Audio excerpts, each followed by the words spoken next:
See you. All right. Now, when we're talking about Epstein, you got to stick to what is common sense on these things. All right? Don't get buried in legalese. Don't follow the finger pointing. And please don't get caught up in the intrigue of who was better friends with this guy. Who cares? Let's take a look at the facts of what we know about how it was handled. Okay?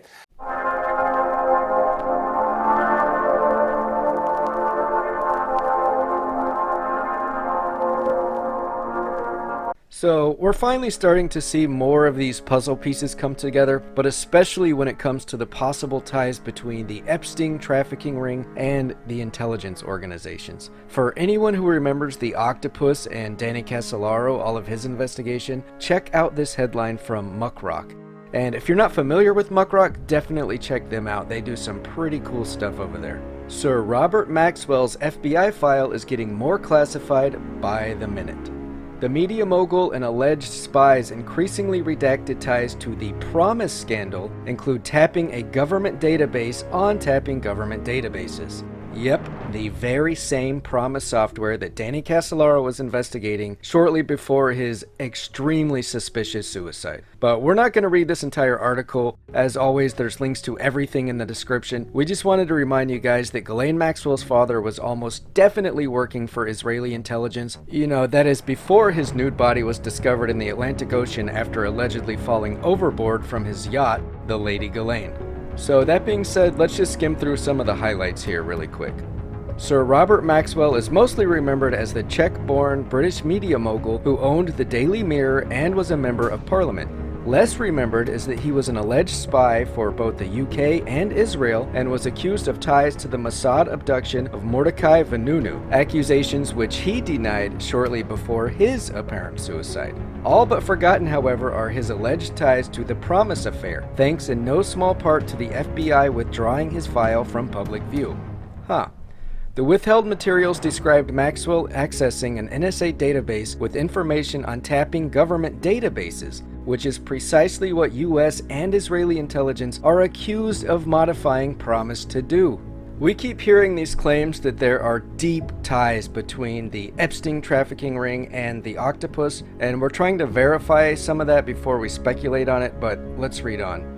According to FBI documents first obtained by William Hamilton of Inslaw Incorporated, the original creator of the Promise software, which was stolen by the Justice Department, the FBI was contacted by employees of Sandia National Laboratories regarding Robert Maxwell and his company's access to government databases based on information from the National Security Agency. As a result, the FBI opened a counterintelligence investigation to the matter. According to court documents and a FOIA appeal filed by William Hamilton and Inslaw, portions of these documents were suddenly reclassified by the FBI in response to Inslaw's FOIA request. Pretty interesting, right? Well, remember John Mark Dougan claims that the FBI has these hours and hours of video taken from Epstein's mansion that allegedly shows young girls being abused by powerful people. I have to point out that this claim has not been proven yet, but John Mark Dougan did work alongside Detective Riccari, who led the first investigation into Epstein and lost his life last year as well. So definitely make sure you check out this entire article, especially if you're interested in the connections between Epstein and the Octopus, or just let us know in the comments if you'd like us to do an entire video dedicated to looking at this article. We just don't want to leave out those little tidbits before we get to the main article that we're looking at for this video. And here it is. Former Israeli intelligence official claims Jeffrey Epstein and Ghislaine Maxwell worked for Israel.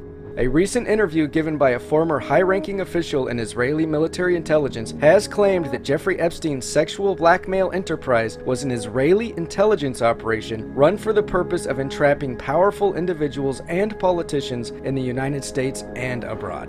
Could this possibly be the reason why so many high-level figures seem to be panicked about their associations with Epstein?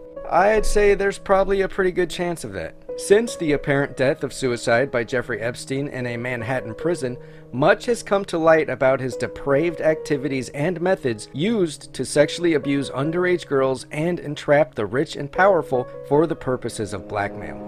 Epstein's ties to intelligence, described in depth in a recent Mint Press investigative series, have continued to receive minimal mainstream media coverage, which has essentially moved on from the Epstein scandal despite the fact that his many co-conspirators remain on the loose. Maybe we'll do a video about that Mint Press series too, if anyone really wants to see it. For those who have examined Epstein's ties to intelligence, there are clear links to both US intelligence and Israeli intelligence, leaving it somewhat open to debate as to which country's intelligence apparatus was closest to Epstein and most involved in his blackmail sex trafficking activities. People have been saying this for years, but I think the real question is which country's government allowed these dirtbags to continually abuse these victims for decades just so they could acquire blackmail material on high-ranking foreign people of interest. A recent interview given by a former high-ranking official in Israeli military intelligence has claimed that Epstein's sexual blackmail enterprise was an Israeli intelligence operation run for the purpose of entrapping powerful individuals and politicians in the United States and abroad. So what are the chances that this could be an entirely Israeli operation without the knowledge or even possibly the participation of the US or even UK intelligence agencies?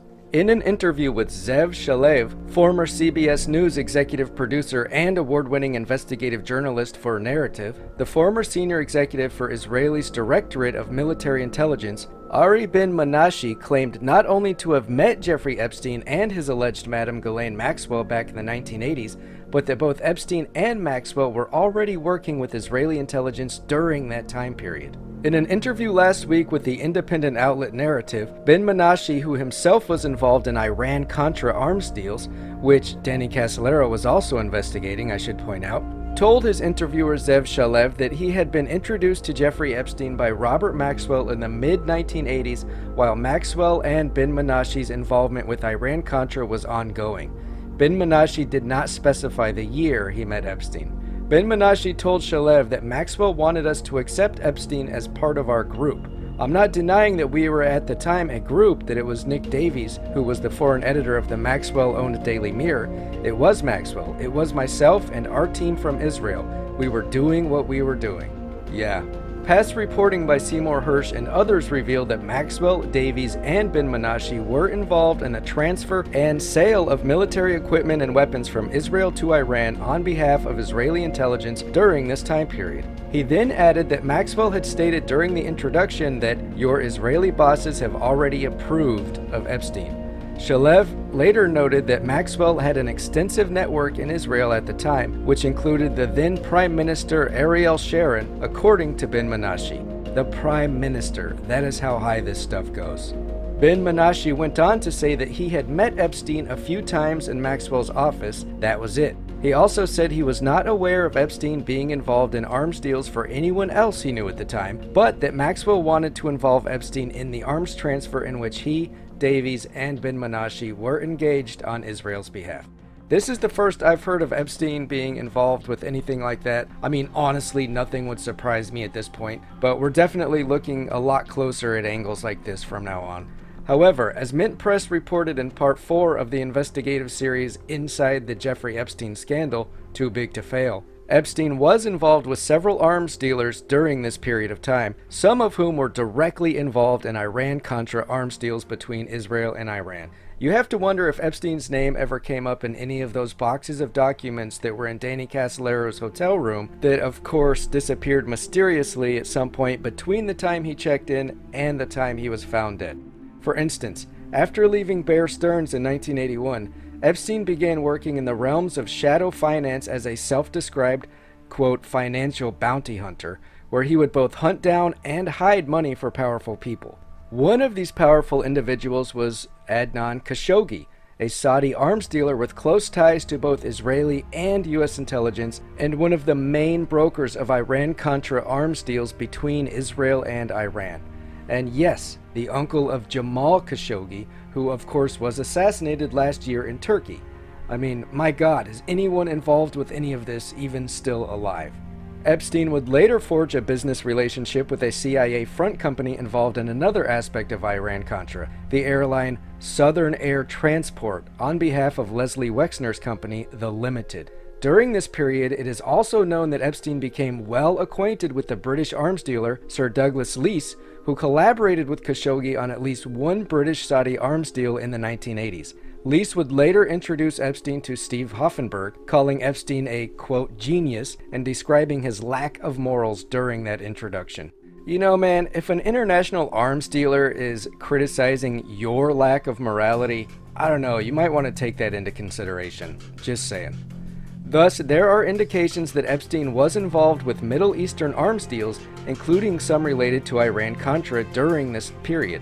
In addition, Epstein would later claim and then subsequently deny having worked for the CIA during this period. Remember, as far as I know, a lot of this has not been definitively confirmed yet, but does any of it really seem that far-fetched at this point?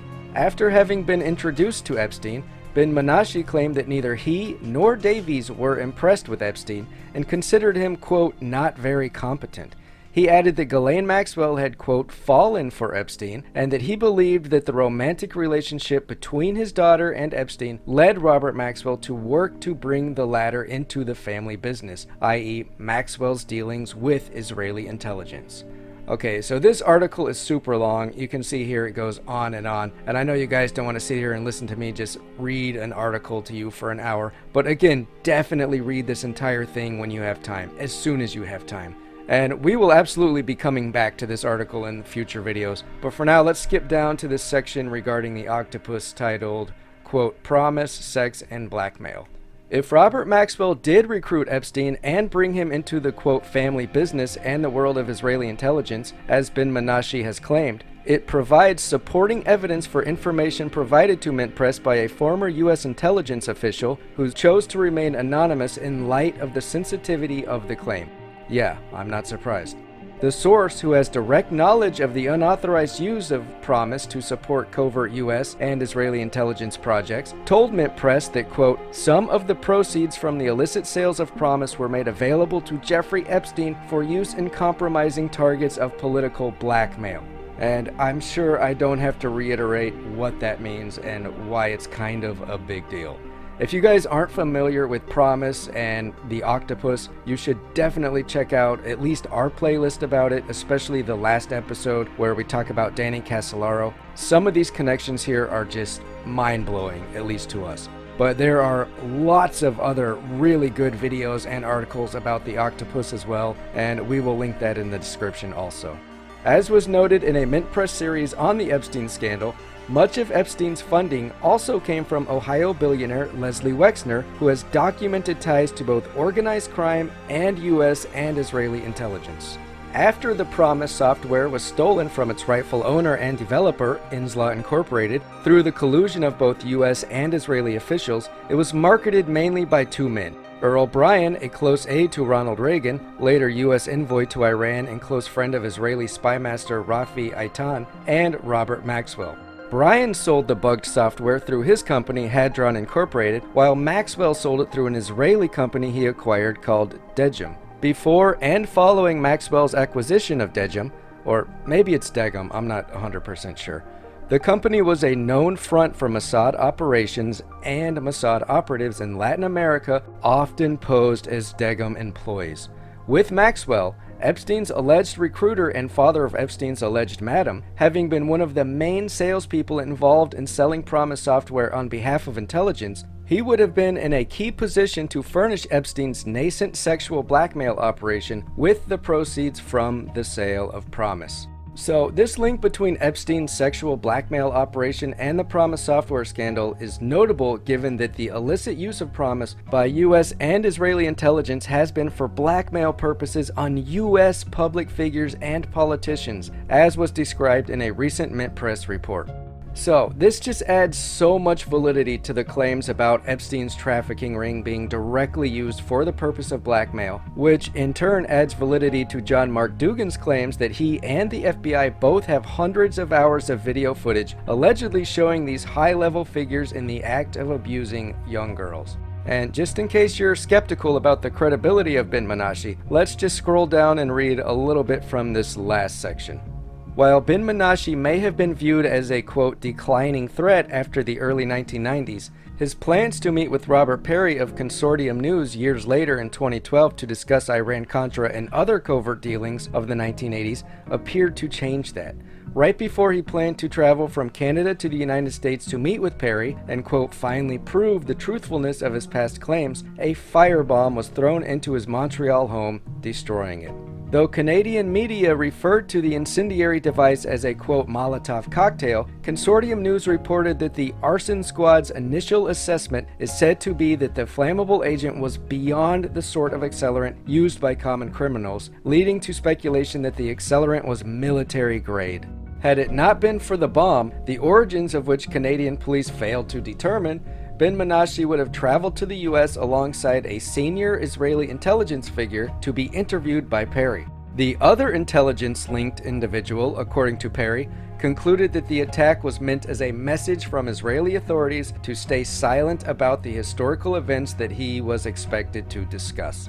Though neither bin Menashe nor Perry directly blamed Israel's government for the destruction of bin Menashe's home, Perry noted that the bombing did succeed in intimidating bin Menashe, shutting down possible new disclosure of Israeli misconduct from the other intelligence veteran, and destroying records that would have helped bin Menashe prove whatever statements he might make.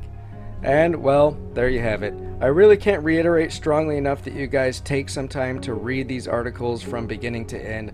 I know they're pretty long, but it is well worth it, especially if you've been following the Epstein case and the Octopus.